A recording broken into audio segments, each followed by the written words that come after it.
KBC Channel 1, you are in time for BizCheck. My name is Betty Kiptum. Over the next 2 hours, we shall be having some very pertinent conversations. The first conversation is on matters hospitality. What are the new trends? How is Kenya ensuring that its hospitality products are meeting the expectations of the consumer, both local and international? And also, we shall be teaming up with we shall be taking you to the CS of Education. Our team is there ready to have a conversation with the Cabinet Secretary in charge of education on matters capitation and other matters affecting the education sector. All that is coming up this morning on BizCheck. But first, we have the conversation on hospitality.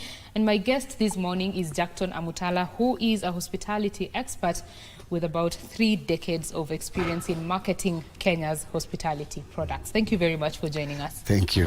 Thank you, Kip. Karibu sana. Asante sana. I mean, 3 decades, I'm sure you have seen quite a lot in terms of even the industry changing. Yes, yeah. I have seen it from analog to digital. Yes. Right. Yes. So when we look at how far the industry has come, especially considering the dip during the COVID period and then the recovery, where are we currently? We have improved, and COVID is behind us. Unless another thing happens, but we don't pray for that.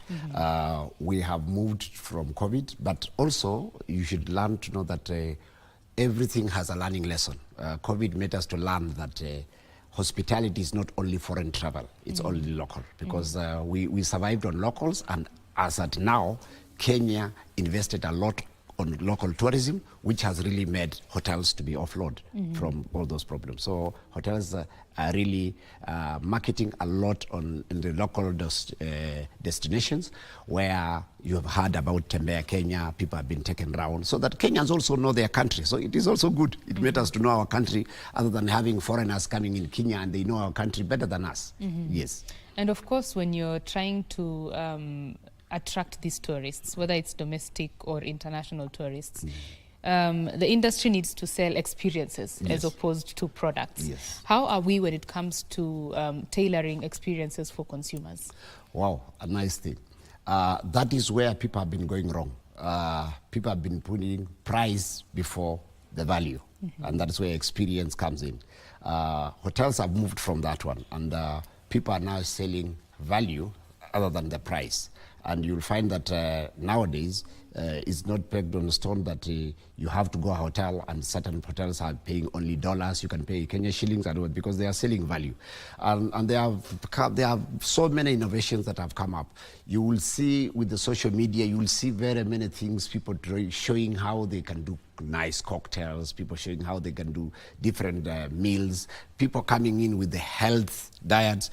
Before, you would not have something to do with the health drinks, but nowadays they are there because the people are trying to be innovative so that they are also in the market. If you go old school, you will be left down. And that's why the other day, when the people were trying to bring a robot to start serving people, Kenyans started asking what will happen with the local people who are serving. For example, if you bring a robot waiter, what will happen to all the waiters who are in the country? So innovation is there, and we thank God we are moving with it.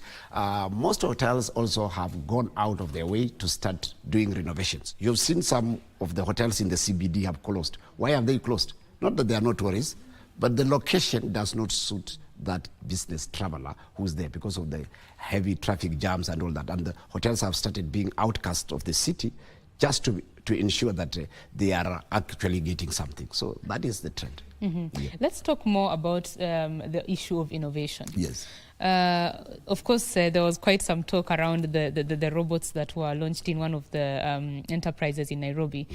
And it is, what is the future? Yeah. The robots, will they take over the jobs of those waiters? Is it a service that can be replaced entirely by technology, or we still need that human touch? The future is still long.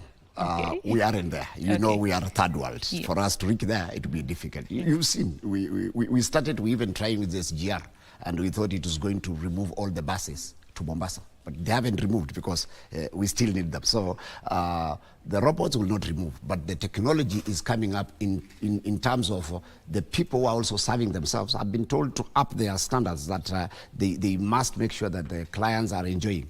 There's another technology that is coming in. It's not a technology, but it's a culture where, like in Europe, when you go there, you go for breakfast, you don't need a waiter to bring you all the things. You pick for your cutlery yourself, you pick your juice, you go and eat, drink, go.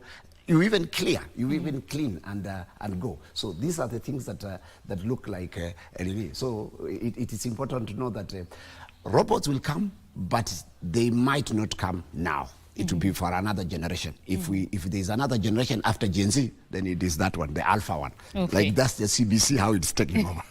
Right, and of course, even as we prepare the human resource in these establishments, in the hotel industry, we have to keep that in mind, the issue of technology and innovations that are coming up. And I like that you've mentioned what preparation in terms of, as a person, when you want to serve in this industry, how you can prepare yourself by being updated on technology. Tell us more about that. The biggest challenge we've had, and the government must come out strongly, is the issue of training. Okay. The training, they have allowed so many training institutions, and they have not checked whether they actually meet the standard, the required standards. And this is affecting when people come into the industry.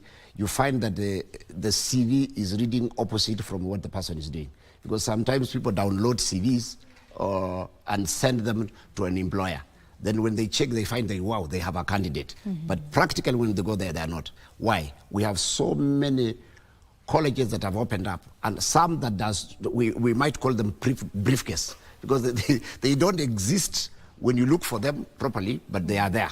And they actually get people to pay and go. Because the jobs are very difficult. Sometimes when students finish school, they want to do something. They end up going into those colleges. So the government must make sure that these colleges have been done, and they help us to ensure that all it's well with the colleges. Because like Utali College, it's a renowned college. Boma, just to mention a few. These are colleges, when people come from there, you understand they are looking at the trend.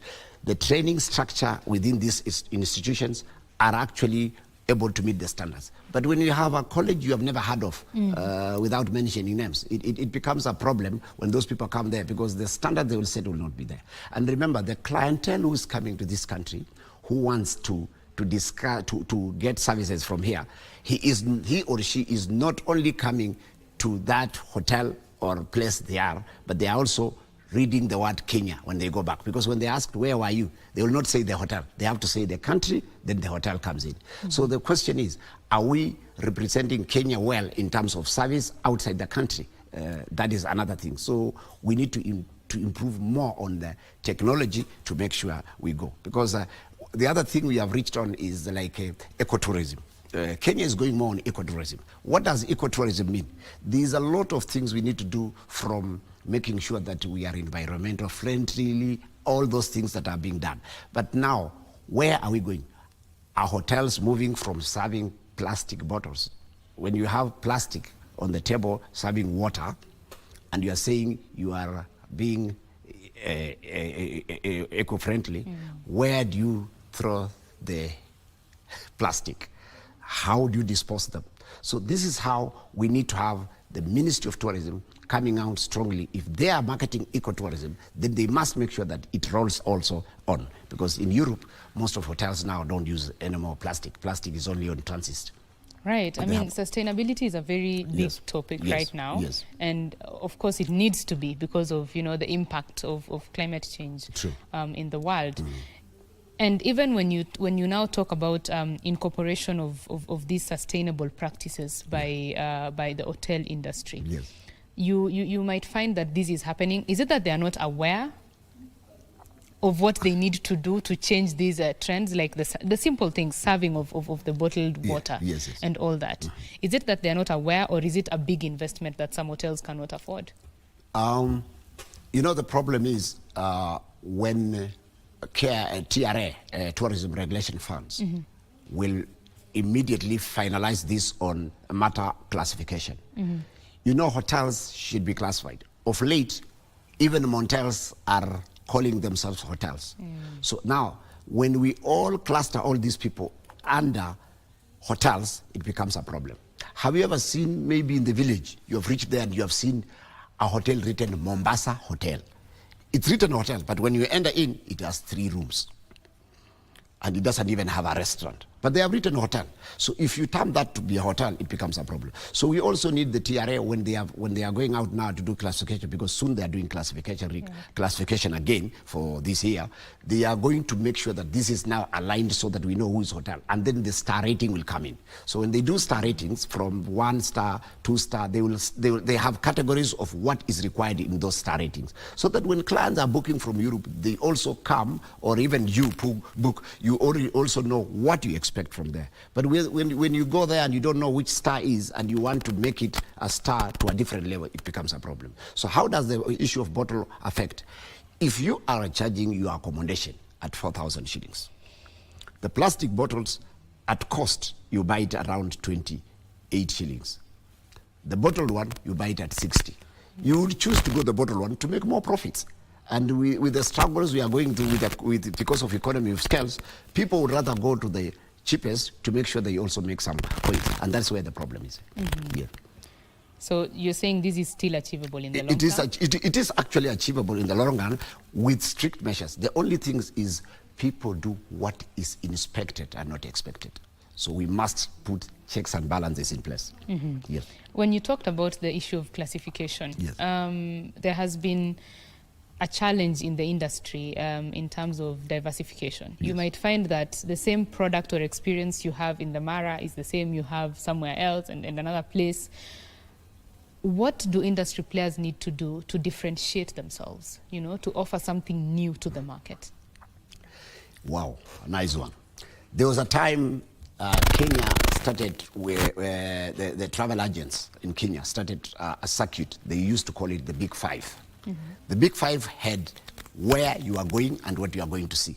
The Big Five circuit. So it was derived from the word Big Five, which was the elephant, lion, leopard, and all that. But they made it Big Five, which was a circuit that a client would move from Nairobi, that is a city tour, goes to Mount Kenya. Then from Mount Kenya they go to Nakuru, which goes to Masai Mara, Amboseli, then Mombasa. So you see, that was the Big Five circuit. Those circuits had specification of what you are going to see, so that it doesn't look like it's just the same. Now, the biggest problem is we dropped the ball and we focused mostly on cost.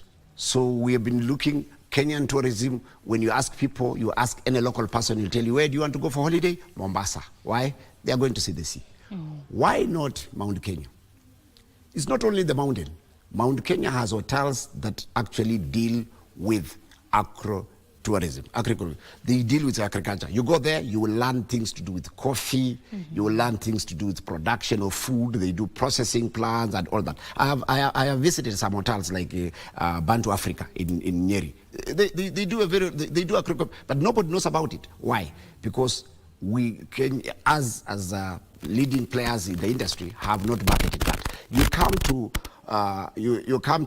You go to Masai Mara. We all know when you're going to Masai Mara, you will go wildlife and you also see the culture of Kenya, because the Maasais have really stepped on their culture and they have made people to go there. And one of the things that people do in Masai Mara is they will go to Masai Mara and see wildlife and also go to Manyata just to see how really Maasai life is, how they even put on fire with using sticks and all that. That becomes a culture. When you go to coast, people know they are going to relax, the beach, sandy beach, and all that. What else do we have? Western Province. Western Province has the Crying Stone. Have you ever seen where it is? You always talk about the Crying Stone. So what about it? Bullfighting. So what about it? So those are things we need to come back to the drawing board and see that we market this nation according to what it is, so that clients don't see like it's all the same. Remember, chicken is chicken. It depends on the style of cooking and where it is cooked from. So even tourism is the same. Right. Chicken is chicken indeed.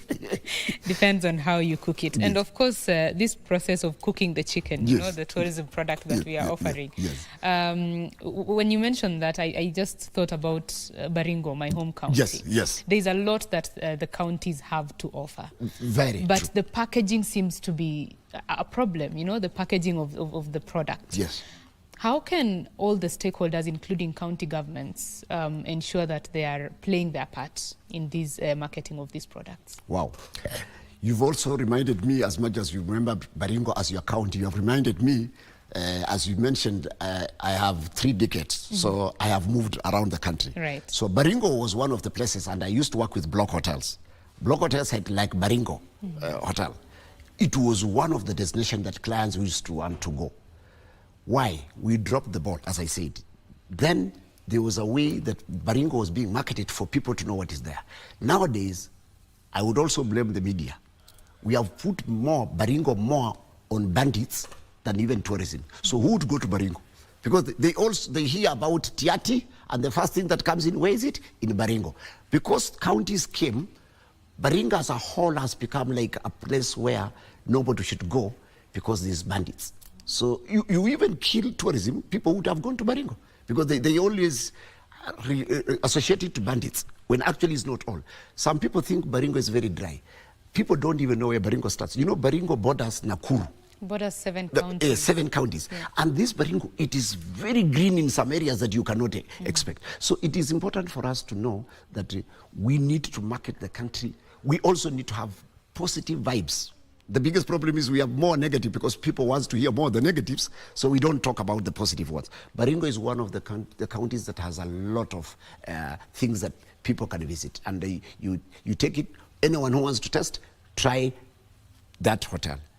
It was the best hotel that time. I don't know whether it exists anymore. I have been going to market the country within the industry, and I've gone to all counties. I've gone to all the 47 counties, and I can tell you, the biggest problem we have is county governments are more focused on politics than infrastructure development. I am sorry to let them know this, but it's the reality. What is happening? You go to all counties, when devolution started, they had CSCs in charge of tourism. They ended up mixing agriculture and tourism, some of them. Others mix tourism and trade. Now, you know, they don't go together. So it is important for them to check. Okay. So they need to check on this matter because it's important for them to know. Because the CECs in charge of tourism will ensure that the counties work more on tourism. You ask hotels that are in the counties and they are supposed to be supported by the county government. For example, there is a hotel in Kakamega.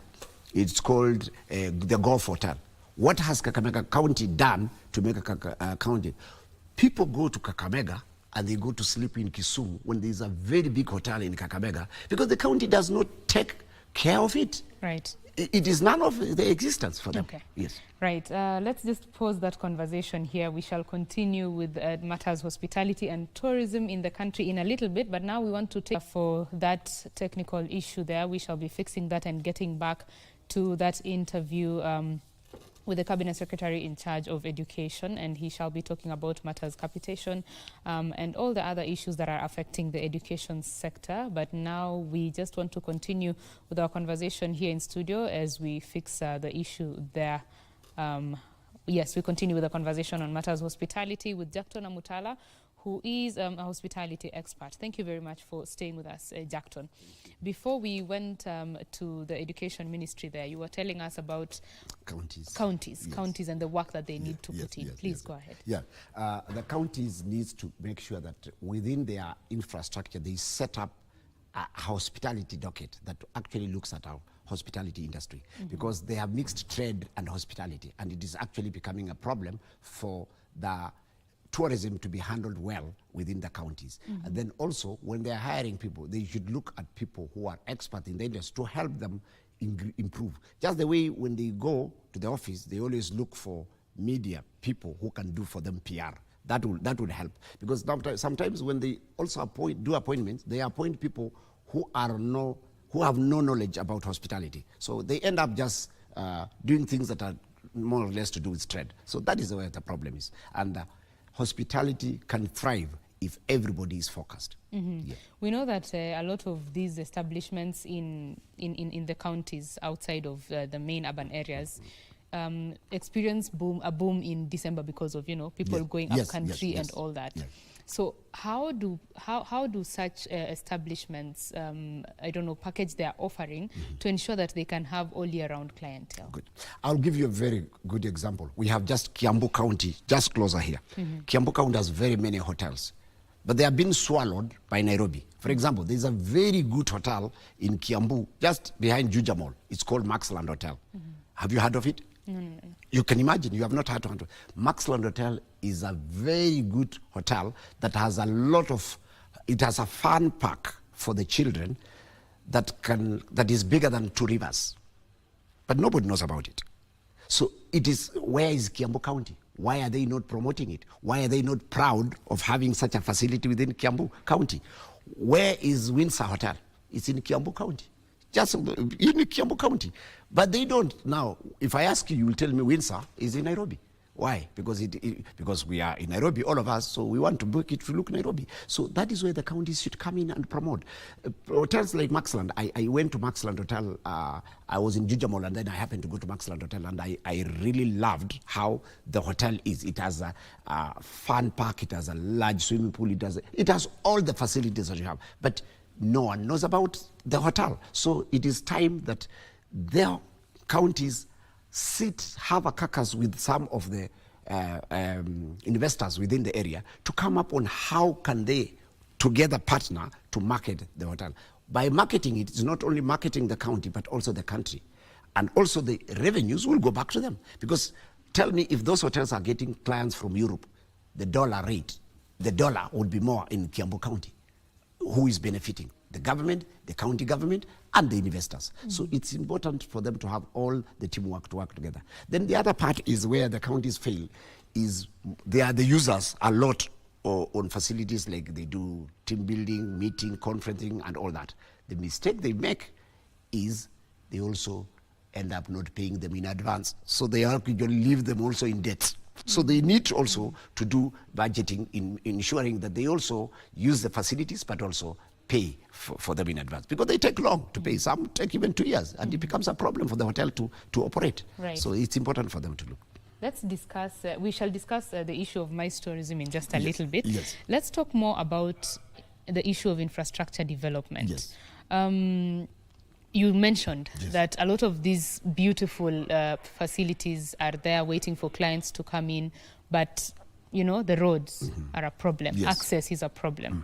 So I'm informed that we shall be getting back to the answer for that question in just a little bit. Let's get back to the CS in charge of education. We now come back to studio and continue with our conversation on matters hospitality outlook for 2025 with Jackton Amutala, who is a hospitality expert. Thank you very much, Jackton, for staying with us. Thank you. Asante sana. Let us talk about the issue of infrastructure development. To ensure that these hospitality establishments are accessible. You might reach somewhere and you find that maybe a road is not available, and those questions on infrastructure, Jackton will just be answering them to us in a little bit. I'm informed that we need to take a quick break. When we come back, we continue with this conversation. Stay with us.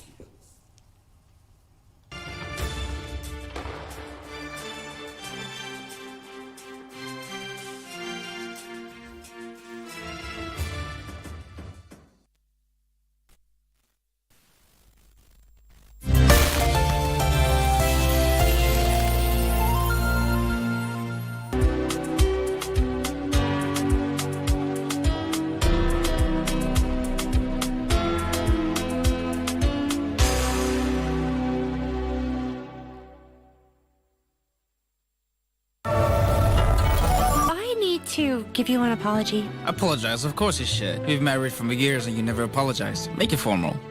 Look at your hand. It doesn't look like a working hand.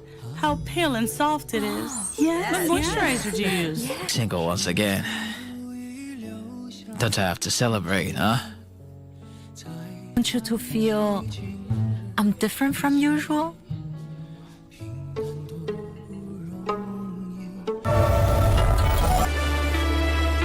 Nimekuja kumwona mpenzi wangu. Oh, kumbe una mpenzi wako hapa na hujawahi kuniambia? Wa miaka mingi sana. Hata babake mwenyewe pia yajua. Mimi kiongozi, sitaki kuongea na mtu mwingine. Nataka kuongea na wewe. Mpenzi wangu hapa ni Karembo. Najua wataka nini. Mimi nataka tu ukweli. Ukweli upi? Wewe unachotaka ni kuhamisha lawama. Haraka haraka mwanangu haina baraka. Najizi pia nyumba ya njaa. Kwa hiyo nitafika salama, fungua mlango.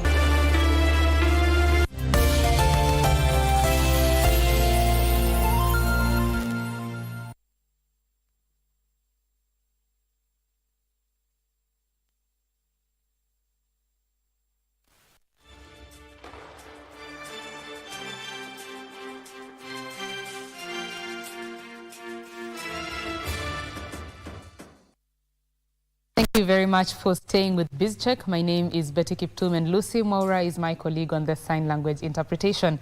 We continue with our conversation on matters hospitality with Jackton Amutala, who is an hospitality expert. Thank you for staying with us, Jackton. Thank you. Please take us through the position of the state of infrastructure to tourism products in this country. Infrastructure for tourism, I must say, has improved. And as much as we have more to do, but it has improved. Why do I say so? You will see like it was a very difficult way to access the Diani beach of Mombasa because of the ferry taking long hours. It was a problem, and the South Coast was suffering because of this. But now with the new road, Dongo Kundu, it has made it a bit easier, and most people are now booking. There are hotels in Mombasa like the Leisure Lodge, which have a very huge capacity of mice, and they are suffering because it was built for people to travel to Mombasa to do conferencing, but they couldn't get. But of late, business has started thriving, and they are getting business, so it is improving. Another one to mention is while you going to Masai Mara, when you go to Masai Mara, before you could take 10 hours to reach any lodge inside the park. But of late it has improved, and there is a lot of good things to do with Masai Mara because it is tarmac now up to the gate. Now, because inside the park we want to maintain the culture, right. we could do the roads inside, and they have also done good roads that nowadays you don't find that tourists are getting stuck in there. So that is the part of the Mara and the South Coast part of it. You've seen Malindi has done this festive season. If you went to Mombasa, the stretch between Mombasa town to Shanzu, between the Pride Inn hotels and the White Sands, Bamburi Beach, they really suffered because of the road. But at least in the long run, it's going to be good because the road is being done well. So that I must say it is improving. And when you go to Mount Kenya, the roads have been done. At least that is a better thing. The only thing now remaining is that KBC, which is a department within the tourism ministry, had funds to give hotels to improve in terms of refurbishment. They take loan, which was a better one, to refurbish hotels so that they come to that standard. The bit of hotels upping their game by making sure that they do good renovations to make them to meet the international standard and the new norms in the industry. Because you see, there are sensors. Like for example, you go to washrooms, you just bring your water and the water comes out, so that you avoid touching, because we are moving from COVID, where COVID taught us, and that's why I started by saying COVID also taught us a lesson. So those are the things we want to see, and they are international, so that clients come to Europe. They don't term us to be third world all the time. We can do something. Yes. Kenya has packaged itself as a MICE destination. Yes. For meetings, incentives, conferences, yes. and what's the E? Events, yes. Right? Yes. How are we doing in terms of attracting high-end events? Wow. I would say hospitality players have done best, but not Kenya as a country. Okay. Rwanda is just a small country. They have a very good MICE destination because they have a big convention bureau that people would go there so that they can pitch the events within there and do trade shows can be done. Where are we in Kenya? We must improve. We have KICC, which should be doing this. but we have left it to be a sleeping giant. It's not being utilized to the right, because the size does not meet the international standard. It has the largest hall. The ballroom can take up to 3,000 people. People are talking about 20,000 people. So where are we? We have Bomas of Kenya, which is a very good field. They can do a good thing. So the government must invest in MICE more by bringing a convention bureau. This is what will happen, will help Kenya into the MICE. The hotels themselves are doing MICE. Why are we saying Kenya is doing better in MICE? Because we are looking how local tourism, we are going to conferencing, we are doing events and all that. But are we getting the big international events to come to Kenya? Yes, we are getting them, but the smaller ones. The bigger ones cannot come because we don't have the facility to do it. So the government must do this to make sure that we get enough facilities to do. And they don't need to use, government is stretched with funds because we can hear it from the news. Why can't they call the stakeholders and have a discussion and see how best can they work with the stakeholders to make sure that the convention bureau is built? And that's where we need to go. So I agree, yes, we're doing well, but not to that standard that we are. We have been the leading country in Africa in terms of tourism, but we're coming down because South Africa, why do people go to South Africa? They have a big MICE press. South African tourism is 9 million a year. Kenya, we are saying we had 2.5. But the South Africa, yes. So 1.9 was 2023. 2024, we say it's 2.5. The question is, when we are comparing ourselves to South Africa and we want to be a brand, and they are at 9 and we are at 2, where are we ourselves? We need to benchmark to the best. Let's not benchmark down, we benchmark upwards. So let's benchmark upward. And how is South Africa improving? They are trying to market themselves by having good. It's not all South Africa that is good. You go to Cape Town, sometimes they don't even have power. But do they talk? They say they don't talk about it. They only talk about the good things they have. Visit this place, see where Nelson Mandela was prisoned, go where a place. We also have where our president, Jomo Kenyatta, was prisoned. Why are we not talking about it? And if we talk about it, how are we to? So the communication infrastructure within tourism ministry, within the government in terms of MICE must improve. We always go to trade shows outside the country because each hotel will always go to market and pitch for the clients from Europe and all that. And when you go to those places, you go to London, there's a place called Excel Center. It is huge. It is like almost from Kangemi to Mulolongo, you are in one hall. That is what we want. So Kenya, we can go there. We don't need to do like them, but at least something that they can compare, they have something.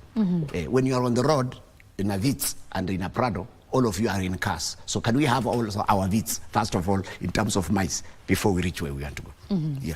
There's when you were speaking, I'm thinking about an example of JITEX. JITEX is a global tech exhibition. Yes. It's the biggest in the world. Yes. The African edition last year, it was announced that the Nigerian edition will start this year. Yes. And what baffled me was that lobbying was being done by the Nigerian government for a decade for that to happen. Yes. So I'm wondering if our government is, taking up such initiatives in terms of lobbying. And even as we lobby for such events, it will require very high capacity in terms of bed space. Is the hospitality industry, the private sector, ready to provide this bed space? Wow, a good question. I must say, and I must commend the current CS for tourism. She has come up, she's talking to the stakeholders to know exactly what we need to do. And together with the PS, John Olotua, they are really, you can see it's a team that is gelling, and the industry players feel like, yes, there's somebody who's now who can be able to listen to them. The biggest problem we have is lobbying. We need to lobby in a way that we are lobbying to make sure that we are a destination, not just to see that we have also won to be there. That's number one. So the lobbying part should be done led by the government through the Ministry of Tourism. Then the stakeholders within it will actually also upgrade themselves. I want to use an example. When I happen to have been in Uganda when the Queen was going there in 2007. and they had done the CHOGM when the all Commonwealth Heads of States were going to Uganda for the summit, which was the first in Africa at that time. And the Uganda government told industry players that there's a big business coming in, build hotels. People built hotels in Uganda, almost everywhere. Do you know what happened? Some of them died because of heart attack, because they built hotels and nobody came to occupy them. Why? There was no marketing done for those hotels. So people booked to go to Uganda, but some were staying in Kenya and flying to Uganda because they didn't know they are hotels. They are building hotels, they are not online and everything. Digitalization has made things very easy. So we need, as a country, if we want to lobby for these things, let's first of all show the stakeholders in the industry that there is hope. Build the bureau. Then from there, the players will be able to know that, A, there is business. When these people come, they have no place to stay. Nairobi has approximately around 256 hotels within Nairobi. That is an example. Hotels known as hotels. You know, we are not talking about motels, it's hotels. Yes. But now the question is, they are not enough. The other day we had the Sevens rugby team when they were all coming here and they patronized hotels in Nairobi. They had to stay almost to the other side of Nairobi because there were not enough hotels, because the rugby teams had come, yes, but there were also other guests who had already booked hotels to stay. And you know, the rule is they cannot stay, two players cannot stay in one hotel, another, they have to stay together. By the time they come, maybe the availability is not there, so they will have to pass that hotel because they don't have all the teams staying. Right. So this is something we need to do as a country, and through the Ministry of Tourism, they need to start lobbying for such things. A good example you have mentioned about lobbying that one. We have African Cup of Nations that is supposed to come to Kenya. From your look, what have we done to prepare for it? We are focused on how the stadiums are being done. But are the players going to stay in the stadiums? Definitely They not. need to stay in the hotels. Yeah. What are we doing to the hotels within Nairobi? Because it's going to be happening in Nairobi, Kisumu.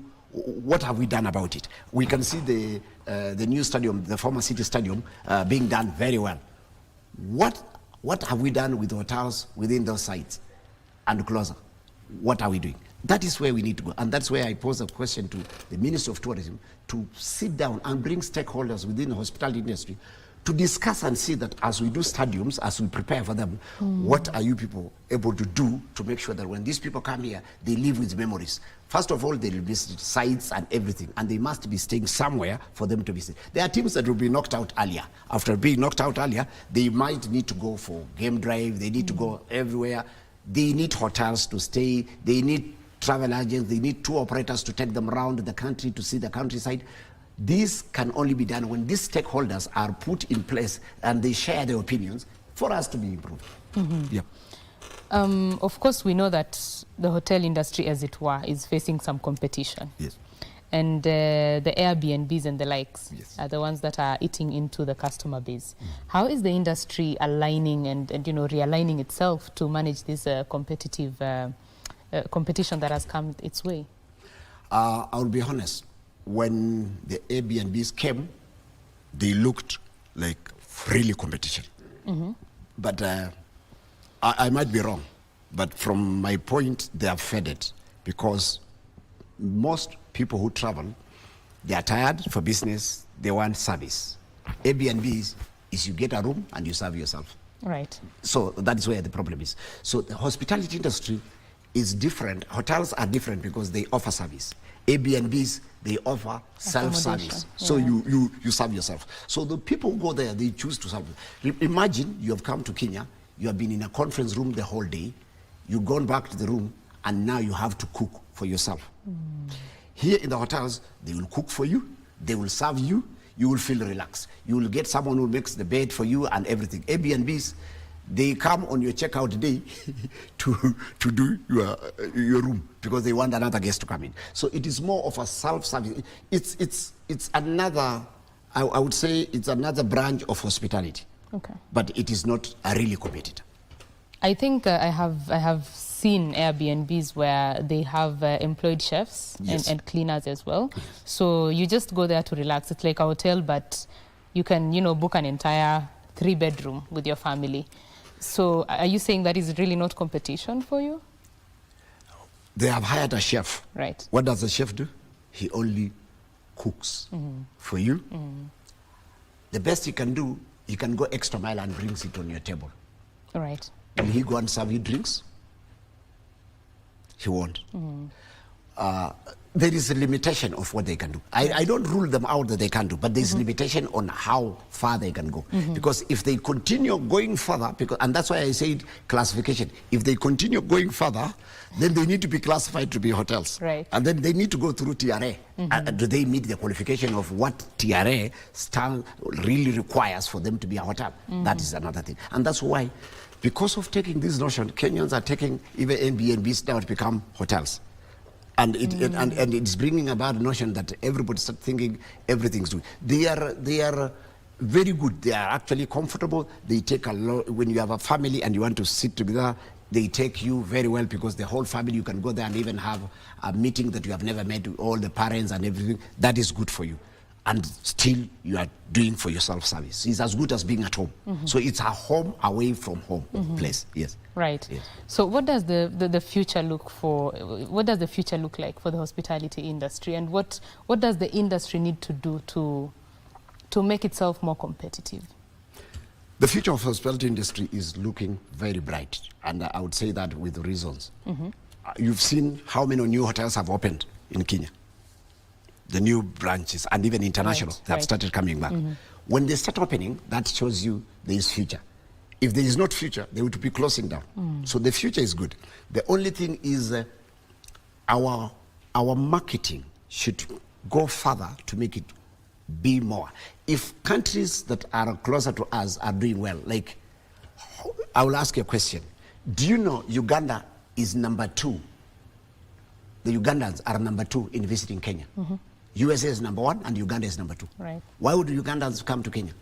They are not coming to stay in the rooms. They have also their houses at home. They have Airbnbs. And they come to Kenya for business, and they come to stay in the hotels and visit places. So this tells you we are a hub, but we must go out. And that's why I asked the CS to continue with the team to make sure that they bring the stakeholders, let them bring them from different regions, discuss different things that can fit different regions, then come up now together with one umbrella that can now run all these things together. And that would be very good. Right. Yeah. Aggressive marketing needs to be done. Yes, aggressive marketing needs to be done, and really aggressive, not just going slow. There is someone who used to tell me in meetings when we were in boardroom, he used to say, we must go a Ferrari way and not tortoise way. So I always use that. Right, let's go the Ferrari way. Yes.